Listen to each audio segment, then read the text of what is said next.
Good everyone. I'm going to present my paper, the topic of which is echocardiographic assessment of RV systolic function in post-op Tetr fellow patients with special emphasis on RV-GLS. Starting with the introduction, echo-evaluation of RV systolic function in post-op patients is essential as presence of RV systolic dysfunction has an adverse effect on its long-term outcomes. And at present, the various factors, various parameters which are used for assessment of systolic function include RV-FSE, TAPSE, tricuspid wall TDS, dash velocities, RV MPI, but none of them are free from the limitations. And at present, RV-GLS is a relatively new parameter with, which has shown good correlation with cardiac MRI-derived RV ejection fraction. But still, it's not being used in routine clinical practice. And the aim of this study is to assess the role of RV-GLS in the calculation of RV systolic function and to see the trend of RV systolic function over a period of 1 year in post-op tetralogy fellow patients.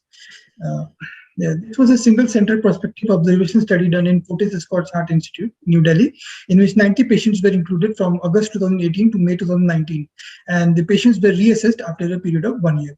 All post-op patients who had undergone total correction and were at least 6 months post-operative were included in the study, and those who had associated significant AV valve regurgitation or any systemic condition which can affect the cardiac function were excluded from the study. Detailed echocardiography was done at baseline, and similar study was done after 1 year. And for the analysis of RV function, all the patients were divided into 3 groups based on duration since total correction. That is Group A, those who were 6 months to 5 years since total correction, Group B 6 to 10 years, and Group C more than 10 years. Comparison between the two results 1 year apart were done using paired t-test, and ANOVA was used to compare the 3 groups.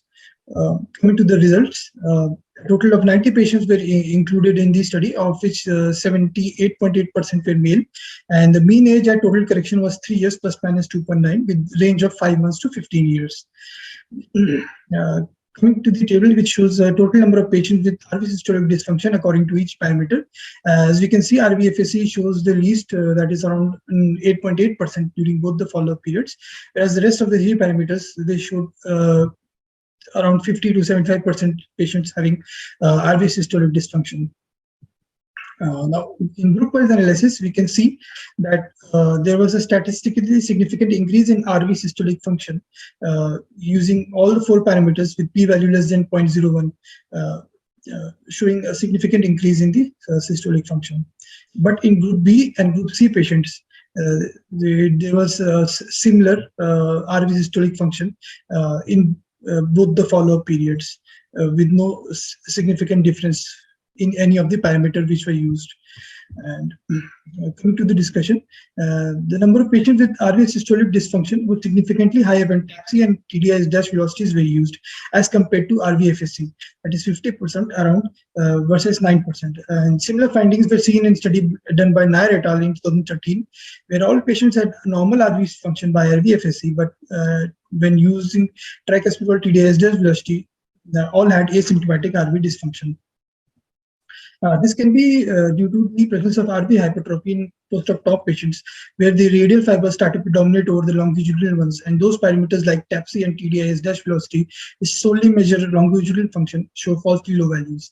And thus, it supports the notion that RV-FSE is a reliable indicator of RV systolic function in post-op patients, and TAPSE and TDIS dash velocity should be reserved for individual long-term follow-up.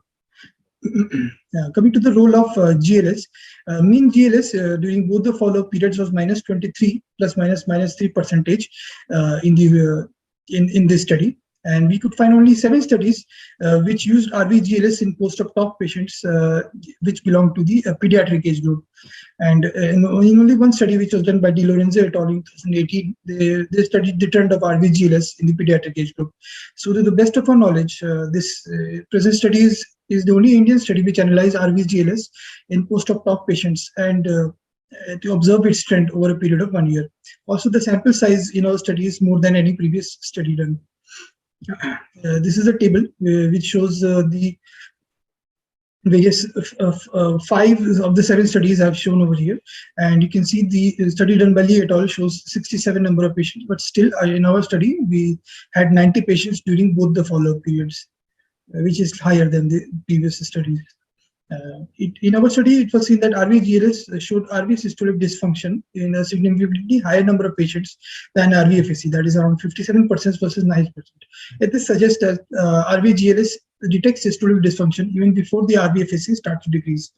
And this hypothesis is supported by a study done in 2009, which showed that although RV-EF on cardiac MRI remained unchanged, echo-derived RV-GLS already started decreasing. Thus, GLS is more sensitive to detect changes in RV performance before the fraction area change and cardiac MRI-derived EF starts to reduce.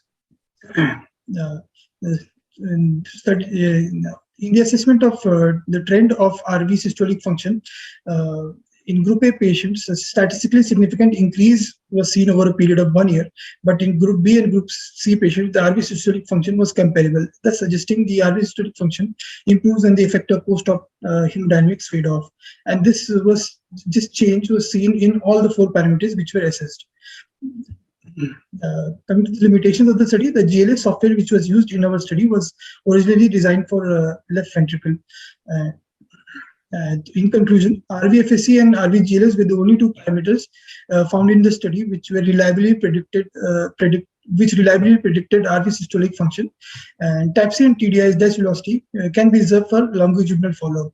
And RV-GLS should be included in the assessment of RV systolic function as it detects regional myocardial dysfunction even when the RV-FSC is normal. Thank you.